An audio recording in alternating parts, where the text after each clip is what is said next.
Ang Lucena Lines Incorporated, LLI, ay isang kumpanya ng transportasyon ng bus na dalubhasa sa mga rutang interprobansyal at panlalawigan, na nagpapatakbo bilang isang ganap na pag-aaring subsidiary ng Jackliner Incorporated, simula nang itatag ito noong Desyembre 2004, na may isang fleet ng mga bus na nagtatampok ng natatanging pula at puting livery at mga signage ng LLI. Ang kumpanya ay nagbibigay ng ligtas, komportableng naka-air condition at ordinaryong serbisyo ng bus na nagkokonekta sa Metro Manila sa mga pangunahing destinasyon sa timog sa mga lalawigan ng Laguna, Quezon, at Batangas, na nagbibigay diin sa mga maayos na sasakyan na may mga modernong kagamitan tulad ng GPS, CCTV, mga reclining seat, at onboard Wi-Fi para sa pinahusay na karanasan ng mga pasahero.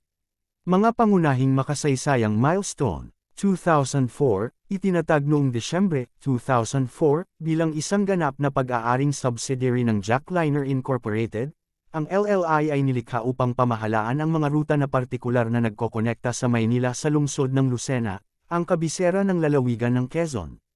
Pagpapalawak sa pamamagitan ng pag-absorb sa paglipas ng panahon, kinuha ng LLI ang ilang iba pang mga kumpanya ng bus na dating nakuha ng Jackliner upang pagsamahin ang mga operasyon ng Southern Tagalog.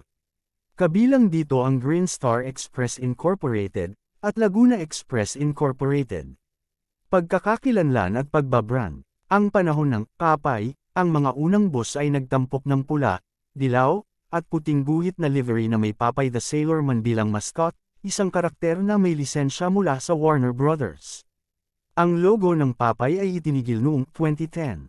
Pagsapit ng 2013, ang branding ay lumipat sa isang spherical livery na nagtatampok ng pagpapaikli na LLI, at pagsapit ng 2016, higit nitong ginamit ang karaniwang logo ng korporasyon ng Jackliner.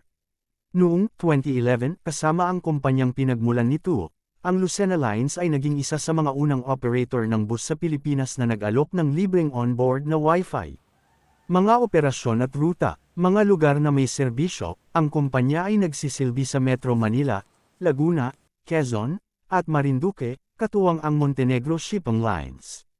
Mga terminal, kabilang sa mga pangunahing lugar na sakayan ang Buendia, Pasay, Cubao, Quezon City, PITX, Parañaque, at Avenida, Maynila. Pangunahing gumagamit ng mga bus na Yutong at Kinglong, na nag-aalok ng parehong serbisyo na may aircon at ordinaryong pamasahe. Kung mahilig ka sa mga ganitong content pa-follow na sa aking page, salamat.